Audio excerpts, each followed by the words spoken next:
कोई सा बहुत फेवरेट डायलॉग हो जो हमने नहीं सीखा हो मूवी से। और अभी भी जो सभी लगभग स्पेशल पेरेंट्स के सबके मन में ये बात होती है कि व्हाई अस। लहरों से डरकर नौका पार नहीं होती, कोशिश करने वालों की कभी हार नहीं होती। Hello everyone and welcome to Dreambridge Podcast. Dreambridge Podcast is a platform dedicated to creating understanding, connection, opportunities for people through meaningful conversations, awareness and education. We aim to build bridges between communication and create a society where everyone feels valued and respected. Today we explore an important topic, the real life experiences of individuals with disabilities and special needs. For me, disability is a challenge present in every phase of life, one that I continue to work through, and I do not define myself by it. We are honored to have Ashish with us today. Thank you for joining us and for being willingly to share your journey, experiences and insight with the audience. Thank you Ashish and Anand for joining our beautiful podcast today. Ashish is very talented, good human being. He is different than us, but he's a normal human being. He has worked with a movie and he is so talented, and I think Anand uncle has been backbone for Ashish since his disabilities and good support to Ashish since thing. Welcome Ashish and Anand for the podcast. Let's begin the good journey with you all, and we learn out of the podcast from us and take back something with us. Thank you. Uncle, Ashish के साथ तो चीज spend करते हो time, तो आप कई चीजें लोग पेरेंट्स कई नई चीजें सीखते हैं, तो आप क्या सीखते हो डेली टू डेली लाइफ में कि क्या मतलब नया कुछ लर्न किया या कुछ? देखिए, मैं स्टेट बैंक ऑफ इंडिया का पेंशनर हूँ। रिटायर होके मुझे काफी समय हो गया है, तो उसके बाद नया सीखना पिछले 2-3 साल से शूटिंग की जो प्रोसेस में एक्टर्स किस तरीके से बिहेव करते हैं, मुझे साथ रहने का मौका मिला और देखने और थोड़ा बहुत समझने का मौका मिला कि वो प्रोसेस क्या हो रही है, कैसे हो रही है शूटिंग की। बेसिक कॉन्सेप्ट अपने आप में अनोखा था, वो बहुत ही यूनिक और लीक से हट के टॉपिक लिया था, लेकिन बेसिक जो एक प्रोसीजर होता है शूटिंग का, शेड्यूल का, मॉर्निंग आवर्स से लेके शाम तक जो जिस तरीके से सभी लोग वहाँ काम करते हैं, पूरी टीम वर्क होता है, वो प्रोसेस समझने का मुझे मौका मिला पिछले 2-3 साल। आशीष, आप मूवी में काम कर रहे थे, आपको वो कैसा लगा एक्सपीरियंस? आपको कुछ डिफरेंट लगा आपके normal human day to life? क्या डिफरेंट था, क्या एक्सपीरियंस था आपके रहे? वो एक्सपीरियंस बहुत अच्छा लगा। ऐसा लगा कि मैं 7वें आसमान पर हूँ और ये पिक्चर सुपर डुपर हो गई है, यही कहना चाहिए मुझको। आपने कोई मूवी से कोई सीखा, कुछ आपने कोई ऑडियंस के कोई मैसेज छोड़ा? यस, ये पिक्चर मैसेज देती है कि सबका अपना अपना नॉर्मल होता है और हमको भी जीने का हक है इस दुनिया में। ये मैसेज देती है पिक्चर सितारे ज़मीन पर। आशीष, आपको आमिर खान के साथ काम कैसा लगा? हमने बहुत एंजॉय किया, बहुत मजा किया। आमिर खान जी डाउन टू अर्थ के हैं, जमीन से जुड़े हैं और हमको भी वही करना चाहिए, जमीन से जुड़े रहना चाहिए। अंकल, आपको इस आशीष की डिसेबिलिटी पता लगी और मेरे पेरेंट्स को डिसेबिलिटी पता लगा, आपने इसको कैसे डील करा आशीष के साथ डे टू डे लाइफ और चीजें में? देखिए, लाइक अदर पेरेंट्स, सबसे पहले तो पता लगते ही हम लोग डिनायल मोड में थे कि नहीं ऐसा तो हो ही नहीं सकता, ये जरूर डायग्नोसिस में कोई गलती हुई है और अभी दोबारा हम कंसल्ट करेंगे तो सब क्लियर हो जाएगा, एवरीथिंग विल बी फाइन, ऐसी कोई बात नहीं है। समय के साथ धीरे धीरे और पता लगता गया, जानकारी हमने भी हासिल की और डॉक्टर से भी कंसल्ट किया, तब जाके पता चला कि ये जो भी है बाय बर्थ है और क्रोमोसोमल जो डिसऑर्डर है 46 के स्थान पर उसके 47 क्रोमोसोम्स हैं, एक एक्स्ट्रा क्रोमोसोम है। उसकी वजह से मेंटल डेवलपमेंट, फिजिकल डेवलपमेंट एक कॉग्निटिव जो अंडरस्टैंडिंग होती है उसमें सब में प्रॉब्लम होती है, और ये बड़ा चैलेंज है पेरेंट्स के भी सामने और बच्चे के भी सामने। तो पहला जो मैंने रिएक्शन बताया वो ये था कि हम डिनायल मोड में थे।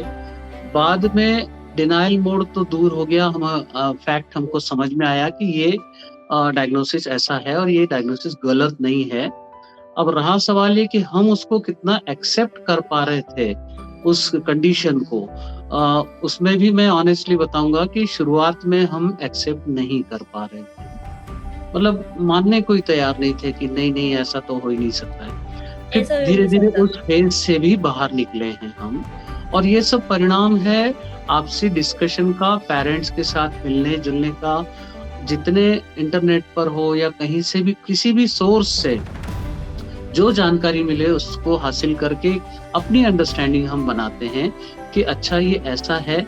और अब सबसे बड़ा चैलेंज ये है कि दवाई तो पहली बात है ही नहीं कोई, अगर होती तो हम जरूर करते, लेकिन जब डॉक्टर्स खुद कह रहे हैं कि इसके लिए कोई रिसर्च ऐसा हुआ नहीं है जो मेडिकल साइंस में कि 47 क्रोमोसोम्स को 46 पर लाया जा सके ताकि डेवलपमेंट नॉर्मल हो, ऐसा संभव नहीं है। इस बात को एक्सेप्ट करने में कुछ समय लगा, लेकिन जब एक्सेप्ट कर लिया तो वो जो एक मन में एक टीच रहती है वो काफी हद तक कम हो गई। और अभी भी जो सभी लगभग स्पेशल पेरेंट्स के सबके मन में ये बात होती है कि व्हाई अस, हमारे साथ ऐसा क्यों हुआ, या व्हाट आफ्टर अस। तो बहुत सारे सवाल तो ऐसे हैं जिनका जवाब अभी भी हमारे पास नहीं है, लेकिन जो पहला सवाल है कि व्हाई अस वाला, तो उसका जितनी तेजी से वो हर्ट करता था पहले शुरुआती दौर में, वो हर्ट करने की इंटेंसिटी कम हुई है। क्यों? क्योंकि जानकारी जगह जगह से जितनी मिल सकती है, एक ही बात समझ में आई है कि बिहेवियर ट्रीटमेंट ही उसका थोड़ा बहुत जो हमारे हाथ में वो कर सकते हैं। मेडिसिनल ट्रीटमेंट है नहीं, किसी तरह का सर्जरी है ऐसा कोई भी सजेस्टिबल नहीं है। बस आप व्यवहार उसको बेहतर, माहौल अच्छे से अच्छा दें, घर का माहौल अच्छा रखें। आपसी जो नॉर्मली परिवार में पति पत्नी के बीच ऐसा विवाद या झगड़ा होता है उसको अवॉइड करें, क्योंकि उसका परिणाम बच्चे के डेवलपमेंट पर बहुत नेगेटिव होता है। तो ये सारी चीजें हमने समझी। एक प्रलोभन भी आते हैं, आपको पता होगा कि जो स्पेशल पेरेंट्स होते हैं उनको अप्रोच करके दवा देने वाले बहुत लोग मिल जाते हैं कि हमारी दवाई से फला बच्चा ठीक हो गया है, आप भी कोशिश कीजिए, आपका बच्चा भी बहुत स्मार्ट हो जाएगा, ऐसा हो। तो मैंने उनसे एक ही सवाल पूछा कि क्या आपकी दवाई से 47 क्रोमोसोम्स की संख्या 46 पर आ जाएगी? यदि हाँ, तो आप मेरे साथ चलिए DSFI या किसी बड़े इंस्टीट्यूट में, हम गवर्नमेंट एजेंसी से बात करेंगे और आपको नोबेल प्राइज तक मिल सकता है। क्योंकि अभी तक मेडिकल साइंस कहता है कि ऐसा संभव नहीं है, और आप कह रहे हैं कि मेरी दवाई से संभव है, तो फिर आप तो नोबेल के हकदार हैं। और यदि नहीं कहते हैं तो फिर मैं दवा क्यों दूं? फिर काउंसलर्स ने, एडवाइजर्स ने, डॉक्टर्स ने स्पष्ट कहा था कि उसके पेट को लेबोरेटरी बनाने से बचाइए, ऐसा मत कीजिए। आप प्रयोग के तौर पे शायद कुछ किसी के कहने से कोई दवाई दें, और शुरुआती दौर में कुछ दिनों के लिए आपको लग सकता है कि मेरा बच्चा बेहतर हो रहा है, स्मार्ट हो रहा है, समझने लगा है बहुत, लेकिन ये एक टेम्पररी फिनोमेना होगा, और लॉन्ग रन में उन दवाइयों का निश्चित रूप से गलत असर होगा, क्योंकि ऐसी कोई दवा ही नहीं है, तो फिर आप कैसे दवा देंगे? तो आपके हाथ में जो है वो जरूर कीजिए, घर का माहौल अच्छा रखें, पॉजिटिव रहें, और जितना सकारात्मक उस चैलेंज को लेके आप आगे बढ़ेंगे तो कुछ बेहतर होगा विकास की दृष्टि से या घर परिवार के माहौल की दृष्टि से। ये सब बहुत आपके लिए अच्छा होगा, परिवार के लिए अच्छा होगा। उन बातों का हमने ध्यान रखा है, और हाँ, जो शुरुआती जो डिनाइल मोड था उससे निकल चुके हैं, और अब कोशिश ये करते हैं घर का माहौल अच्छा रहे। साइड बाय साइड अब ये अचीवमेंट्स जो हैं वो सेकेंडरी हैं, ये कोई हमने पहले से प्लान किया वो नहीं था कि कि मूवी में काम करने को मिलेगा और आशीष बहुत अच्छा परफॉर्म करेगा, उसकी बड़ी तारीफ होगी, साथ साथ उसके साथ हमारा भी नाम होगा। ये सब बाद में सोचा हमने। एक्चुअली हमारा एक पर्पस ये था कि वो मीनिंगफुली बिजी रहे कहीं, और ऐसे काम में जो उसको अच्छा लगता है। तो मैंने ये देखा कि स्टेज करेज तो उसके पास है, जो सिखाने से भी कई बार नहीं सिखाया जा सकता, वो चीज ईश्वर ने दे रखी है उसको। कविता का वाचन हो, चाहे संवाद को याद करने की बात हो, वो बहुत जल्दी कर लेता है। और सामने ऑडियंस में 100 है या 500 है, उसको फर्क नहीं पड़ता है। ये बहुत पॉजिटिव बातें हैं जो धीरे धीरे समझ में आई। तो फिर पिक्चर के लिए जब ऑडिशन की बात आई, तो वो ऑडिशंस उसने बहुत इजीली और बड़े हंसते खेलते क्लियर कर लिए। तो ये देखिए, अचीवमेंट 2 तरह के होते हैं। एक तो ये कि बड़ा नाम हो जाए, सब लोग जानने लगे। दूसरा अचीवमेंट होता है कि जिसे सामान्य रूप से अचीवमेंट कहा ही नहीं जा सकता। फॉर एग्जाम्पल, 10 साल का बच्चा अगर अच्छे से कपड़े पहनना सीख गया, तो ये किसी को बताने लायक अचीवमेंट है ही नहीं। लेकिन स्पेशल पेरेंट्स के लिए ये बड़ा अचीवमेंट है। रेस्टोरेंट में बैठ के खाना खा रहे हैं और सही टेबल मैनर्स का ध्यान रखते हुए मेरा बेटा अगर खा लेता है 12 साल की उम्र में, तो मेरे लिए तो अचीवमेंट है, ये सेलिब्रेट करने वाली बात है। और नॉर्मल सभी लोगों के लिए क्या कहेंगे, इसमें कौन सी बड़ी बात है। लेकिन मैंने सीखा है कि छोटे छोटे अचीवमेंट्स को सेलिब्रेट करना चाहिए, क्योंकि हमारे लिए आगे जाकर बड़े अचीवमेंट्स के लिए फिर मौका तभी बन पाता है। प्रोत्साहन देना जादू का काम करता है, चमत्कार होता है प्रोत्साहन में। किसी हम इंसान है, चाहे कोई भी हो, स्पेशल हो या जैसे भी हैं, तो थोड़ी सी तारीफ करने से निश्चित रूप से हर व्यक्ति को ये लगता है कि अगली बार मैं और बेहतर करूंगा।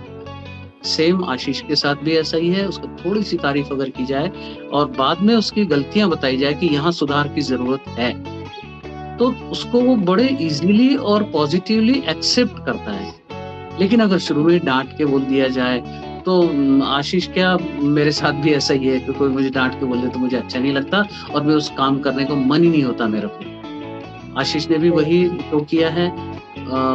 जितना किया उसकी तारीफ अगर मिलती है, तब वो कहता, खुद होकर कहता है कि आज डायरेक्टर सर ने मेरी बहुत तारीफ की और मैंने संवाद अच्छे से याद किए। पापा, कल मैं और अच्छे से तैयार करूंगा, ताकि कल भी वो खुश हो मुझसे। तो इन चीजों का ध्यान रखते हुए हम लोग आगे बढ़े। अंकल, जैसे हम लोग मूवीज में देखते हैं ना कि जो डिसेबिलिटी है और जो नॉर्मल एज में को डिसेबिलिटी है, तो वो अलग है, बिल्कुल मिस इंटरप्रेट करते गए। तो आपका पॉइंट ऑफ व्यू या आपका विचार क्या है इसमें? आई थिंक पिक्चराइजेशन बात अलग होती है मूवीज में। जितनी रियलिस्टिक ये पिक्चर बनी है सितारे जमीन पर, उतना मतलब संभव नहीं होता है, कितनी लिबर्टी भी ली जाए तब भी, क्योंकि बेसिक पर्पस होता है उनका एंटरटेनमेंट। वो कोई डॉक्यूमेंट्री बनाकर किसी को दिखाने के लिए बात अलग है, वहाँ फैक्ट्स ज्यादा इंपॉर्टेंट होते हैं। लेकिन आप ये जो अंतर बता रहे हैं कि डिफरेंट बट नो लेस, ये तो कंफर्म है कि जो डिफरेंट है वो कम नहीं है, बस केवल डिफरेंट हो सकता है पर कम नहीं है किसी से। और यही धारणा, यही सोच सभी लोग रखें तो मालूम पड़ेगा कि सबका अपना अपना नॉर्मल है। वो अपने नॉर्मल से जी रहे हैं, हम अपने नॉर्मल से जी रहे हैं। आशीष, आप मूवी में काम कर रहे थे, चीजें आपने क्या सीखा वो मूवी से? और लोग मूवी देख के बोलते हैं अच्छा ये मूवी क्या बनाई, टेररिज्म पर में बच्चे ऐसे होते हैं। आपने क्या सीखा? आप क्या बोलना चाहोगे सोसाइटी में ये चीज पे? सोसाइटी में कहना चाहता हूँ कि इस मूवी से हमने अनुशासन सीखा, सुबह जल्दी उठना सीखा, रात को जल्दी सो जाना सीखा, कविता कहानी भी हमने सीखी, मिमिक्री सीखी। ये सब अच्छे काम मैंने किए। आपका मूवी में से कोई सा बहुत फेवरेट डायलॉग हो जो हमने नहीं सीखा वो मूवी से? बिकॉज आपका एक फेवरेट डायलॉग मुझे पता है कौन सा है, बट मुझे वो आपके मुंह से सुनना है वो डायलॉग। मुझे बहुत मजा आएगा सुनने में। ऐसा क्या है? मैं आपको सुनाता हूँ। एक भी क्रोमोसोम यहाँ से वहाँ होता तो आप भी ऐसे। ये कल्चर फर्जी का डायलॉग था। मेरा डायलॉग कुछ अलग था। हाँ, चूहा चूहा। हाँ, कौन सा था वो? गुड्डू मुझे बचाओ, मैं पानी में डूब के मर रहा हूँ, ये वाला था। और एक और था हाँ। आपका जो बहुत फेमस था, जो आपने एंड में बोला था मूवी के, किसी भी घर में हमारे जैसा बच्चा नहीं मिलना चाहिए, हेल्दी बच्चा मिलना चाहिए आपको, ये था। हाँ, मुझे ये सुन के इतना अच्छा लगा। अगर ऐसा हर सोसाइटी में और हर घर में यूनिक बच्चा है। हाँ, बराबर। हाँ, और एक और डायलॉग था उसमें, तुम्हारी क्या प्रॉब्लम क्या है? डाउन सिंड्रोम है, मेरा फेस बाकियों से अलग है, बार बार शक होता है कि मुझे बहुत बुखार आता है, और कभी कभी बिस्तर में सुसु हो जाती है, बोर्ड पर लिखा हुआ पढ़ने में मुझको तकलीफ होती है। तो ये बट मैंने जो मूवी से मैंने सीखा है, मैं एक यूनिक बच्चा हूँ, मैं भी एक डिसेबिलिटी से हटी हूँ, मैं भी एक रीडिंग लर्निंग डिसेबिलिटी, ADHD मेरे अंदर, पर सोसाइटी को ये चीज को एक्सेप्ट करने में बहुत टाइम लगता है। ये बच्चे भी डिसेबिलिटी है। आपको जब पता लगा अंकल आपको डिसेबिलिटी है ऐसी, सोसाइटी ने आपके साथ रिएक्शन कैसे थी इसकी कि बच्चे में डिसेबिलिटी है? देखिए, मेरा मानना ये है कि सोसाइटी ठीक वैसा ही रिएक्ट करती है, रिस्पांस देती है जैसा कि हम करवाना चाहते हैं। अगर हम स्वयं अपने आप को अलग मान के या कम मानकर और घरों में कैद कर लें, अपने आप को बाहर न जाएं, तो किसी को मौका ही नहीं मिलेगा कि वो हमसे इंटरैक्ट कर सके। और देखिए, शुरुआती दौर में जब हम लोग जाते थे तो लोगों की निगाहें मुझे भी चुभती थी।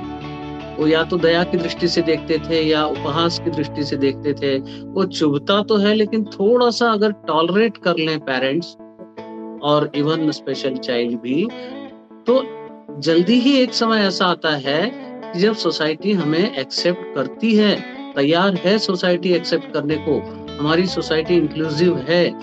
मेरा अनुभव बहुत अच्छा रहा है। मैं जब भी बाहर गया हूँ, शुरुआती दौर की बात छोड़ दीजिए, लेकिन बाद में जब भी मैं बाहर गया हूँ किसी फंक्शन में, मैरिज फंक्शन में या किसी गेट टुगेदर में, कहीं भी मैं जाता हूँ तो सबने हमें एक्सेप्ट ही किया है। कभी ऐसा नहीं हुआ कि आप इनको ना लाया कीजिए या आप अकेले आइए, ऐसा कभी नहीं हुआ। वो everybody is ready to accept. सवाल सिर्फ ये होता है कि हम अपने आप को अलग रखना चाहते हैं, यही गलती होती है। जब हम अपने आप को अलग रखना चाहेंगे ना, तो समाज को क्या पड़ी है कि आपको बुलाकर और फिर इंक्लूसिव होने का प्रमाण दे, ऐसा नहीं होने वाला है। पहले हमें एक्सेप्टेंस से शुरुआत होती है बात। हम एक्सेप्ट कर लें अपने आप को, उसके बाद उम्मीद करें समाज से, तो मालूम पड़ेगा कि समाज ऑलरेडी इंक्लूसिव है। वो हमारे साथ मिलना जुलना भी चाहता है, कोऑपरेट भी करना चाहता है। लेकिन कई बार ऐसा होता है गलती से कि पेरेंट्स मौका नहीं देते हैं। ऐसा बस ओवर प्रोटेक्शन और घरों में कैद होना, कहीं जाना नहीं, सोशल ना होना, ये दिक्कत इसकी शुरुआत पेरेंट्स की तरफ से होती है।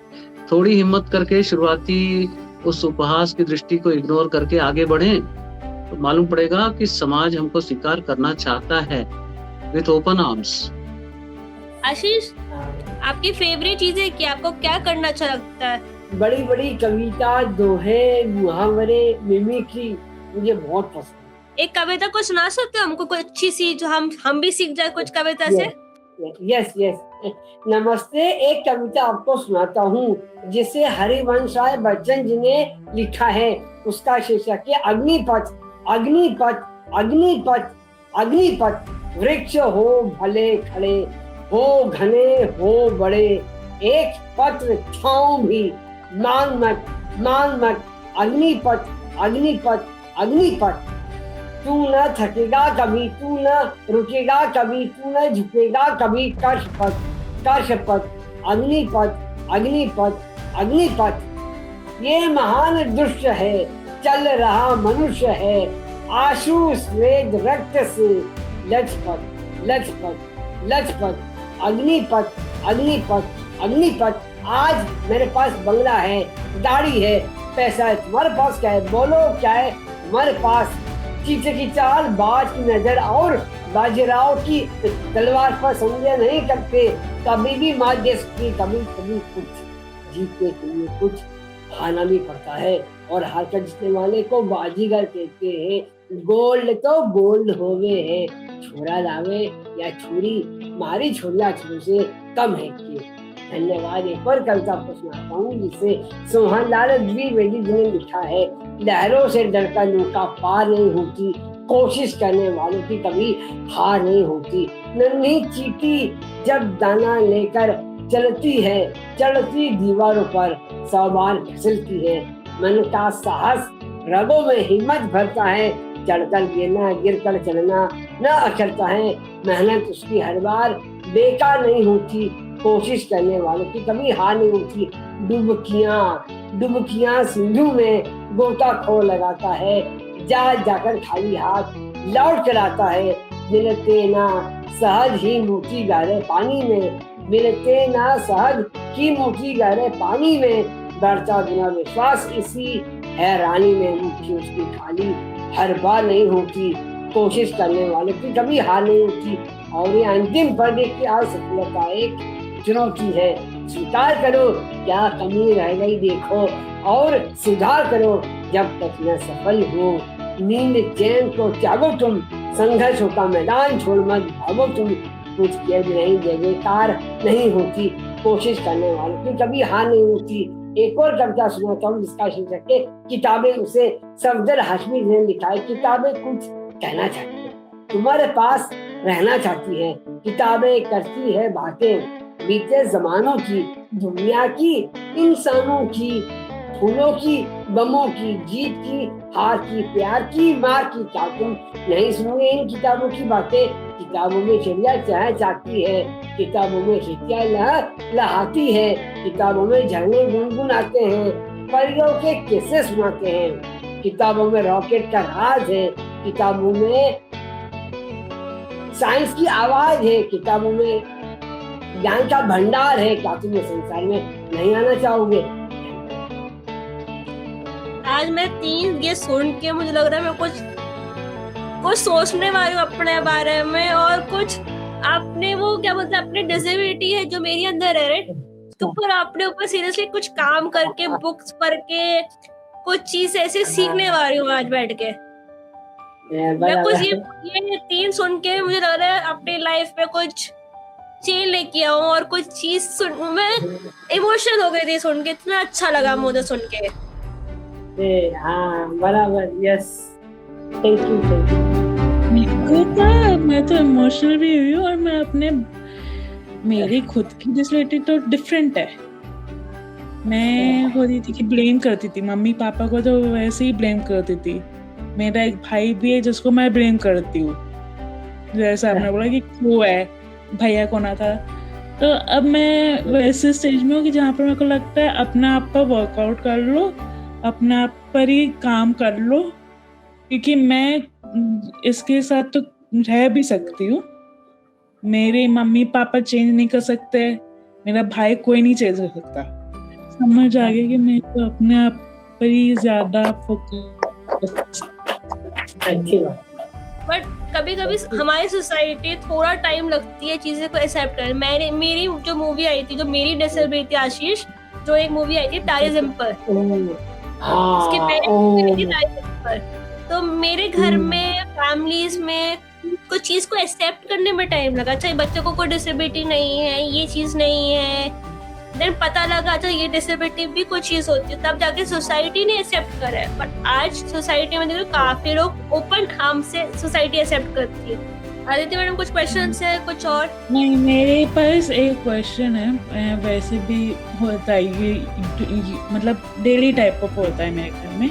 एक सपोर्ट की बात होती है कि जहाँ पर जैसे मेरे पास एक डिसेबिलिटी है, मेरे मम्मी पापा फाइनेंशियली सपोर्ट करते हैं, कभी कभार इमोशनली सपोर्ट करते हैं। आप जैसे आप घर होते हो आशीष को कैसा सपोर्ट चाहिए, मतलब डे टू लाइफ में इसको आशीष को कैसे सपोर्ट चाहिए, और आशीष कौन सी चीजें होती नहीं है, कुछ चीजें हम नहीं कर पाते हैं, आप कर पाते हो, आशीष नहीं कर पाते, तो कौन सी चीज ऐसी होती है जो सपोर्ट चाहिए होता है आशीष को? देखिए, आप जिस सपोर्ट की बात कर रहे हैं वो उसको मैं सेकेंडरी मानता हूँ। प्राइमरी तो ये है कि इमोशनल सपोर्ट दिया जाए कि you are different but no less. हम जैसे भी हैं यूनिक हैं, और ये एग्जाम्पल हम हर कोई दे सकता है। दुनिया की आबादी अगर 800 करोड़ के लगभग या उससे भी ज्यादा है, उनमें से किसी से भी मेरा फिंगरप्रिंट मैच नहीं करता है, तो मैं यूनिक हूँ, इसमें कोई शक ही नहीं है। इसी तरह आशीष हो या कोई स्पेशल चाइल्ड हो, वो यूनिक है और डिफरेंटली एबल्ड है। कोई और देखिए, ऐसा कहते हैं ना कि every cloud has a silver line. तो ईश्वर ने कुछ न कुछ लगन, मेहनत, प्रतिभा, किसी अलग तरह का टैलेंट हर एक को दे रखा है। उसको रियलाइज करना, पहचानना, उसमें समय लग सकता है, लेकिन इस प्रोसेस में जो सपोर्ट चाहिए होता है वो है इमोशनल सपोर्ट। प्रैक्टिकल लाइफ में हम जैसे रोड क्रॉस करना है, हम हाथ पकड़ लेंगे, वो एक बात अलग होती है। बाहर जाना है, अच्छे कपड़े चाहिए तो वो हम खरीद के दे दें पेरेंट्स, वो एक अलग बात होती है। लेकिन बेसिकली कॉन्फिडेंस का डेवलप करना, उसके लिए इमोशनल सपोर्ट चाहिए होता है, और वो एक दिन की या एक हफ्ते की बात नहीं है, कंटिन्यूअस प्रोसेस है। वो बचपन से लेके अभी तक उसको ये एहसास होते रहना चाहिए हर दिन कि मेरा परिवार मेरे साथ है। तो ये इमोशनल सपोर्ट जब जिस बच्चे को मिलेगा, डेफिनेटली उसका डेवलपमेंट बेटर होगा। और बाद में आती है बात प्रैक्टिकल सपोर्ट की या फाइनेंशियल सपोर्ट की, वो बाद में आती है। वो शायद हमेशा जरूरत पड़ती है उसकी भी, वो अपनी जगह इम्पोर्टेंट है, कोई शक नहीं इसमें। लेकिन बेसिक और प्राइमरी में सबसे इम्पोर्टेंट जो मानता हूँ वो है इमोशनल सपोर्ट। मुझे कहीं से सुनने मिला आप जॉब भी करते हो, जॉब में आपको क्या पसंद क्या है जॉब करने में, और आपको कौन सा काम करने में ज्यादा पसंद आता है? वो मुझे सुनने मिला है बहुत कुछ। आपकी तारीफ तो मुझे प्रशांत भैया ने बहुत दी है। तो आपकी टैलेंट क्या है, क्या अच्छा लगता है जॉब करने में, फ्रेंड्स बनाने में, क्या अच्छा लगता है आपको? मेरे को एक किराना शॉप में काम करना बहुत अच्छा लगता है। मुझे 1-1 किलो की थैलियाँ देते हैं, उसमें दाल भरना और उसको तोड़ना, ये बहुत अच्छा लगता है। पैकिंग का कार्य मैं अच्छे से करता हूँ, और जैसे काम करता हूँ वैसे वो भैया पैसे का फैसला करते हैं, आपको 40 रुपए देते हैं, आप और ऐसे ही काम करते रहो, हमको अच्छा लगेगा, हम आपका काम देखेंगे और आपको पैसे देंगे। बस इतना ही मेरे को इससे ज्यादा कुछ नहीं आता। आपको नई नई चीजें मुझे नई नई चीजें बहुत सीखने बहुत पसंद है। ठीक है, हर दिन में मुझे कुछ एक नया चीज सीखने मिलता है। आपको नई चीज सीखने में मजा आता है, एक ही की चीज और अच्छी चीज करना पसंद आता है आपको? मुझे तो नई नई चीजें भी सीखने में बड़ा मजा आता है। जैसे एक भजन आपको सुनाता हूँ, वो एक नया एफर्ट है। इतनी शक्ति हमें दे न दाता, मन का विश्वास कमजोर होना, हम चले नेक रास्ते पे हमसे भूल कर भी कोई भूल होना, दूर अज्ञान के हो अंधेरे, तू हमें ज्ञान की रोशनी दे, हर बुराई से बचते रहे हम, जितनी दे भरी जिंदगी दे रहोना, किसी का किसी से भावना मन में बदले की होना, हम चले एक रास्ते पे हमसे भूल कर भी कोई भूल होना, दूर अज्ञान के हो अंधेरे, तू हमें ज्ञान की रोशनी दे, हर बुराई से बचते रहे हम, जितनी भी दे भली जिंदगी दे, हर तरफ जुल्म है बेबसी है, सहमा सहमा सहर आदमी है, पाप का बोझ बढ़ता ही जाए, जान कैसे ये दुनिया थमी है, बोझ ममता से पूरे उतारे, तेरी रचना कहीं अंत होना। हम चले नेक रास्ते पे, हमसे भूल कर भी कोई भूल होना। एक आपको दुआ भी सुनाता हूँ जो संत कबीरदास जी ने लिखा है। ऐसी वाणी बोलिए मन का आपा खोए, और को शीतल करे आप हूँ शीतल हुए कबीरा, आप हूँ शीतल हुए। ये नई चीजें सीखना बहुत प्रेरित करती है मुझे। अच्छा, I think want to add more questions or to say something about your disability also? It's not disability, but मेरे को ना वो जैसे जॉब अपॉर्चुनिटीज होती है यूजुअली, मेरे को कभी कभार लगता है कि जो नॉर्मल मतलब जॉब डिसेबिलिटीज को कभी कभार लेते नहीं है, मतलब बहुत डिफिकल्टी से लोग ढूंढते हैं जिनको डिसेबिलिटी है। हाँ। Is that अंकल क्या होता है सोसाइटी में भी और हमारे टाइम में भी, जब भी स्कूल्स में गए हैं, मैं तो स्कूल में गई हूँ, सभी स्कूल में गए, कहते हैं अच्छा मेन स्ट्रीम से आए हो, लर्निंग सेंटर से आए हो, डिसेबिलिटी को हंसते हैं, मजाक बनाते हैं, चीजें करते हैं और हमको बुरा लगता है, हम नॉर्मल ह्यूमन बीइंग्स ही हैं। और कुछ लोग तो ये बहुत स्पेशल बच्चा है, हम बात ही नहीं करेंगे, ऐसे नहीं करेंगे। कभी आपने ऐसी चीज कभी फेस करा है और आशीष ने ये चीज फेस करा है? दैट वो मेरे साथ तो बहुत बार हुआ है, स्कूल के टाइम में हुआ है, कॉलेज टाइम में भी हुआ है, हर जगह भी हुआ है। ऑफिस में मैं काम करती हूँ डेली बेसिस में, कभी कभी मजाक उड़ाया है मेरे ऊपर एज डिसेबिलिटी। मैंने अपनी डिसेबिलिटी कई बात करी, डिस्कस करा मेरी अपनी, अच्छा मैं ये ऐसे बच्चा हूँ, ये अच्छा आपको ये डिसेबिलिटी है, आपने पेरेंट्स से देखा नहीं है? मेरे पेरेंट्स ने देखा है, हमने सब कुछ करा है, मैं ऐसे ही हूँ तो मैं अपने को चेंज नहीं कर सकती और आप दूसरों का सोच नहीं चेंज कर सकती हूँ। मैं ऐसा कभी आपने फेस करा है डे टू डे सिचुएशंस में, काम में भी? नंदिनी, आपने जो सिचुएशन बताई मैं समझ सकता हूँ उस बात को। आशीष इस मामले में सौभाग्यशाली रहा है कि राइट फ्रॉम फर्स्ट स्टैंडर्ड वो नॉर्मल स्कूल में पढ़ने का मौका मिला उसको। अब जरा आप भी थोड़ा इस सिचुएशन के बारे में सोचिए, अगर आप राइट फ्रॉम फर्स्ट स्टैंडर्ड आगे कॉलेज तक आप उन्हीं स्टूडेंट्स के साथ रहते नॉर्मल स्कूल में पढ़ के, तो क्या यही सिचुएशन बनती? नहीं बनती। क्यों? क्योंकि फर्स्ट स्टैंडर्ड से वो फ्रेंड्स भी आपको जानते हैं, आप भी उनको जानते हैं।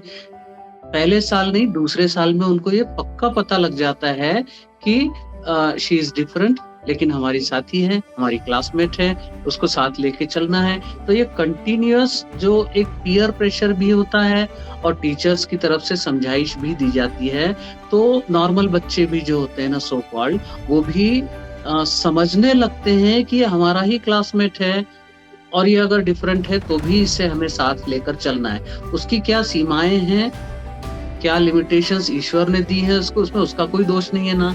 इस बात को बच्चे शायद पहले साल में ना समझ पाए, अगले साल से समझते हैं, उसके अगले साल से समझते हैं, और वो जब एडल्टहुड में आते हैं, एडोलेसेंस क्रॉस करते हैं, तब वो टोटली इंक्लूसिव होते हैं। लेकिन अचानक अगर किसी को कॉलेज तक कोई एक्सपोजर ना हो स्पेशल इस बच्चों का या दुनिया का, और अचानक कॉलेज में मेरे क्लास में एक तो कोई स्टूडेंट आ जाता है जो डिफरेंटली एबल्ड है, शायद मैं उतना समझ ना पाऊं और मजाक उड़ाने वाली बात हो या अपने से अलग समझने वाली बात हो या अलग रखने वाली बात हो कि नहीं ना तुम नहीं आ सकते हमारे साथ, तो ये बताइए दोष किसका है? ये उस स्टूडेंट का जो मजाक उड़ा रहा है या उस स्टूडेंट का जो स्पेशली एबल्ड है और अब एडमिशन ले रहा है कॉलेज में? इसमें किसी का दोष नहीं है। ये हमारा सिस्टम ऐसा था कि राइट फ्रॉम फर्स्ट स्टैंडर्ड अगर स्पेशल बच्चा नॉर्मल स्कूल में पढ़े तो आगे जाकर ये दिक्कत बिल्कुल नहीं आती है, एक्सेप्टेंस तब होता है। तो ये बच्चे जब फर्स्ट स्टैंडर्ड से लेके आगे 12th पास करेंगे, कॉलेज में जाएंगे, उसके बाद वर्क फील्ड में भी जाएंगे, तो उनका नजरिया बिल्कुल अलग होगा डेफिनेटली। तो मिस्टेक आज से बताइए, आशीष की मैं बात बताऊं आपको, आशीष की उम्र भी 38 साल का है, लेकिन आज से 30 साल पहले लगभग वो जब स्कूल में एडमिशन की बारी आई तो बहुत सारे स्कूलों ने एडमिशन डिनाई किया था। हम कोशिश करें और ज्यादा संपर्क करें, रिक्वेस्ट करें किसी से, तो शायद ये संभव हो पाएगा। लकीली वैसा हो भी गया, तो पहली कक्षा से लेके आगे 7वीं तक वो नॉर्मल स्कूल में पढ़ा। उसकी वजह से दूसरे बच्चों को ये सीखने समझने को मिला कि डिफरेंटली एबल्ड भी बच्चे होते हैं और वो हमारी सोसाइटी का पार्ट हैं, उन्हें साथ में लेकर हमें चलना होगा। ऐसा हुआ कि मैं स्टेट बैंक ऑफ इंडिया में मैं था, तो मेरा ट्रांसफर हो गया छत्तीसगढ़। तो नई जगह पे जाने के बाद जहाँ हमें कोई पहचानता नहीं था, हमने स्कूलों में संपर्क किया एडमिशन के लिए, हर जगह से हमको रिजेक्शन मिला। वहाँ पर उसका फॉर्मल एजुकेशन जो नॉर्मल स्कूल में हो रहा था अभी तक, वो स्टॉप हो गया। उसके बाद स्पेशल स्कूल में वही ऑप्शन बचा था, तो स्पेशल स्कूल में ये जाने लगा। फिर एक बात और समझ में आई कि किसी शॉप पर अगर थोड़ा पैकिंग का असिस्टेंस का काम करेगा तो उसका समय भी बीतेगा और उसको कुछ एक अचीवमेंट होगा कि हाँ मैं कुछ कर सकता हूँ, मैं कुछ कर रहा हूँ। तो ये मायने रखता है कि हाँ मैं कुछ कर रहा हूँ। वो पिक्चर का गाना भी अगर आपको याद, फ्री बैठ कर हमको मक्खी नहीं मारना, हर दांव जीतेंगे हम, आता हमको नहीं आता। तो व्यस्त रखना तो बहुत जरूरी है। आशीष ने भी व्यस्त रहने को एंजॉय किया, चाहे वो किराना शॉप में काम करता हो, चाहे नॉर्मल स्कूल में पढ़ रहा हो, चाहे स्पेशल स्कूल में पढ़ रहा हो, या उसके बाद में फिर एक्टिंग और मिमिक्री, स्टेज करेज उसको अगर ईश्वर ने दिया है तो उसका भरपूर फायदा उठाने की उनका मौका उसको मिलना चाहिए। तो जहां जहां संभव हो स्टेज पर परफॉर्मेंस के लिए हमने उसको एक बार कहने की देर थी कि आशीष यहाँ परफॉर्म करोगे क्या, उसने तुरंत सब जगह हाँ ही बोला और उसकी वजह से उसका अनुभव भी बढ़ा, एक उतना एक्सपोजर मिलता है कि हाँ स्टेज पर कैसे खड़े होना है, बुलाने पर कैसे जाना है, और फिर जो रेंडिशन है वो उसका दिनों दिन बेहतर होता गया। क्यों? क्योंकि उसको उतना एक्सपोजर मिला, बार बार के एक्सपीरियंस से उसको फर्क पड़ा है। तो ये बातें होती हैं। आशीष, एक मूवी में एक पार्ट है, वो बास्केटबॉल का जो मैच आप हार जाते हो, कहते हम जीत गए हैं, वो सर कहते मैं हम हार गए, वो सिचुएशन आपके लिए क्या थी? जीत और हार में क्या डिफरेंस था आपके लिए? जीत और हार मायने नहीं रखती है, बस हमें खुशी से रहना चाहिए। बहुत अच्छी बात बोली, वेरी गुड। क्योंकि वो मूवी से मैंने वो सीखा है, जीत और हार से कोई फर्क नहीं पड़ता। बट कुछ लोगों को लगता है आशीष और अंकल दैट हार ही है, और कुछ लोग कहते हैं हम जीत के भी हार गए सिचुएशंस पे, पर मूवी ने मुझे वो सिखाया है वो चीज। ये हमारी सोच पर निर्भर करता है। भगवान कृष्ण ने क्या कहा है गीता में कि तुम्हारे हाथ में सिर्फ कर्म है, फल देना, कैसा फल देना वो सब ईश्वर के हाथ में होता है। तो हम अपने काम की चिंता छोड़कर ईश्वर के कामों की चिंता करने लगे तो कैसे चलेगा? भगवान कृष्ण ने स्पष्ट कहा है कि कर्मण्येवाधिकारस्ते मां फलेषु कदाचन मां कर्म फल हेतुर भूमाते संगत्व कर्मणि। तू कर्म किए जा, फल की चिंता मत कर। जीत और हार, रिजल्ट, परिणाम, अच्छा परसेंटेज, कॉम्पिटिटिव एग्जाम में नौकरी लग, ये सब फल हैं। फल की चिंता हमें नहीं करना चाहिए। हमारा प्रयास क्या होना चाहिए, जब भी अपॉर्चुनिटी आए तो हमारी रेडीनेस में कोई कमी ना हो। जितनी जो हमारी लिमिटेशंस हैं, जो चैलेंजेस ईश्वर ने दिए हैं, उनको हम हंसते हुए पार करें और पूरी कोशिश करें तो मौका आता है फिर।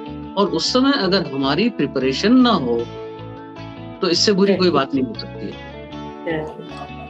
आशीष और अंकल, आपने कुछ ऐसा कोई मैसेज ऑडियंस कह रहे, सोसाइटी कह रहे और हम सब कह रहे, हम जो हम सीख सकते हैं, आप लोग के पास कोई मैसेज है जो हम सोसाइटी के साथ शेयर कर सकते हैं? जरूर। देखिए, एक बहुत अच्छा मैसेज इस हिस्टोरिक मूवी, मतलब इतना जो पर्सपेक्टिव चेंज करने वाली मूवी है सितारे जमीन पर, उसने कहा सबका अपना अपना नॉर्मल होता है।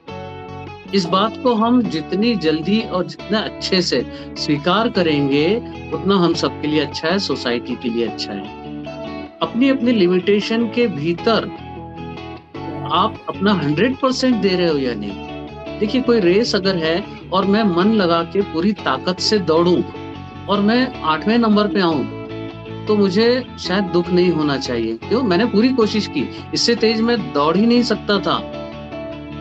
लेकिन अगर कल्पना कीजिए जो फर्स्ट या सेकंड आया है वो अगर ये कहे कि यार मैंने पूरा अपना 100% तो दिया नहीं, दिया होता तो फर्स्ट आता मैं, या फर्स्ट वाला कहता है कि अब आने वाला दूसरा चैलेंज भी है मेरे सामने, वहां भी मुझे ऐसे ही करना है, या किसी तरह का सुपीरियरिटी कॉम्प्लेक्स आ जाना बिल्कुल ठीक नहीं है। तो प्रयास में कमी नहीं होना चाहिए डेफिनेटली। और दूसरा ये कि ये जीवन जो है ना, हम सब एक रंग बिरंगी बगिया है, सारे फूल एक दूसरे से अलग हैं, एक जैसे तो है नहीं। और इन खूबसूरती जीवन की ऐसी ही बगिया से होती है जहां फूल रंग बिरंगे हों, एक दूसरे से जुदा हों, फिर भी अनोखे हों, तभी खूबसूरती होती है। सभी अगर एक जैसे हो गए तो क्या होगा, ये मैकेनिकल हो जाएगी लाइफ। जैसे 10,000 रोबोट्स की सेना एक साथ खड़ी है, किसी में कोई अंतर नहीं, सब एक जैसे हैं, उनमें फीलिंग्स नहीं, कोई डिफरेंस नहीं। लेकिन हम ह्यूमन बीइंग्स हैं, जीवन की खूबसूरती इस डिफरेंस में ही है। आशीष, आपके पास कुछ है कहने के लिए? यस, मेरे मन में बहुत कुछ था, आज मैं आपसे साझा करने जा रहा हूँ कि ये दुनिया और भी अधिक समावेशी होगी। मुझे पूरा विश्वास है कि एक दिन ये दुनिया समावेशी हो। ये चीज मैं आपसे साझा करूँगा। बहुत अच्छा, जरूर होगी। कोई कविता, कुछ ऐसा मैसेज आप देना चाहते हो ऑडियंस से, वो पूरा ऑडियंस हम सब सीख जाए? हाँ बराबर, यस। जाते जाते मुझे आशीष एक अच्छी कविता सुननी है, मुझे जो मैं अपनी जिंदगी के पास रखूं। मुझे आज कविता सुनने में इतना अच्छा लगा है कि मतलब मेरे दिल में छुड़ गई आज। ऐसा क्या? अरे हाँ, नमस्ते। मैं एक और कविता आपको सुनाता हूँ जिसे रामधारी सिंह दिनकर जी ने लिखा है। उसका शीर्षक है कृष्ण की चेतावनी। जब वासुदेव कृष्ण जी कौरवों के राज्यसभा में आते थे और शांति का प्रस्ताव रखते कि झगड़ा नहीं करना पांडवों से आपने, तो उसके आगे रामधारी सिंह दिनकर जी लिखते हैं, वर्षों तक वन में घूम घूम बाधा विघ्नों को चूम चूम, सहर धूप घाम पानी पत्थर, पांडव आए कुछ और निखर, सौभाग्य ने सब दिन सोता है देखे आगे क्या होता है, मैत्री की राह बताने को, सबको सुमार्ग पर लाने को, दुर्योधन को समझाने को, भीषण विद्रोह से बचाने को भगवान हस्तिनापुर आए, पांडव का संदेशा लाए, दो न्याय अगर तो आधा दो, पर इसमें भी यदि बाधा हो तो दे दो केवल 5 ग्राम, रखो अपनी धरती तमाम, हम वहीं खुशी से खाएंगे, परिजन पर असीना उठाएंगे, दुर्योधन वह भी देने सका, आशीष समाज की वो लेने सका, उल्टे हरि को बांधने चला जो था, असाध्य साधने चला जब नाश, मनुष्य पर छाता है पहले विवेक मर जाता है, हरि ने विष्णु हुंकार किया, अपना स्वरूप विस्तार किया, डगमग डगमग दिग्गज टोले, भगवान कुपित होकर बोले, जंजीर बड़ा का साथ मुझे, हाँ दुर्योधन बांध मुझे, यह देख गगन मुझ में लहे, यह देख पवन मुझ में लहे, मुझ में विलीन झंकार सकल मुझ में लहे, संसार सकल ध्रुव हो तो दुष्टांड देख, मुझ में सारा ब्रह्मांड देख, जंजीर बड़ा का साधन है, हाँ दुर्योधन बांध इन्हें, हिच वचन तूने नहीं माना, मैत्री का गुण न पहचाना, तो ले मैं भी अब जाता हूँ और अंतिम संकल्प सुनाता हूँ, याचना नहीं अब रण होगा, जीवन जया की मरण होगा, भाई भर भाई टूटेंगे, विषबाण भूमि से छूटेंगे, वायस और शकाल सुख लूटेंगे, सौभाग्य मनुष्य फूटेंगे, आखिर तू ऊंचाई होगा, हिंसा का पर तय होगा, सभासन में सब लोग डरे, चुप थे या थे, बेहोश पड़े केवल 2 नर न अगाते थे, धृतराष्ट्र और विदुर सुख पाते थे, कर जोड़ खड़े प्रबुद्धित निर्भय दोनों पुकारते थे, जय जय धन्यवाद। आज मुझे बहुत मजा आया आज ये पॉडकास्ट में, मैंने आज बहुत कुछ एक नया यूनिक के रास्ते में सबके कल को देख के मुझे लगता है मैं कुछ और चीज ड्रीम विच पॉडकास्ट को छोड़ के कुछ और चीज भी शुरू कर सकती हूँ। इतना कुछ सीखने मिला इसके अंदर से। आज मुझे लग रहा है मैं इसके साथ जर्नी अपनी शेयर कर सकती हूँ और हम एक जैसे ही हैं और मैंने आज बहुत कुछ सीखा है। Thank you so much Ashish and Anand uncle sir, आपने हमारे साथ थोड़ा टाइम स्पेंड करा है और कुछ चीज अपनी जर्नी अपने साथ शेयर करी है। तुमने तो already आपको बहुत covered. बहुत शुभकामनाएं। आपके चैनल के सभी व्यूअर्स को आशा है ये पॉडकास्ट भी पसंद आएगा और एक अच्छा मैसेज आप इस माध्यम से दे सक रहे हैं, ये बहुत खुशी की बात है। और keep it up, wish you all the best. मुझे सीरियसली मैं अपना एक चीज मैं लेके जाऊंगी, उम्मीद नहीं छोड़नी, और उम्मीद छोड़ दी तो आज हम कुछ भी नहीं है, देन खाली हाथ हम कुछ चीज हो। आई थिंक आज मैंने वो सबको सीखा है आशीष को देख के और आशीष की मूवीज देख के। मुझे बहुत मजा आया। धन्यवाद। आगे हम कुछ और पॉडकास्ट में बनाए और आपके साथ और पॉडकास्ट करें, इतना मजा आया। Thank you Ashish and Anand uncle for joining us.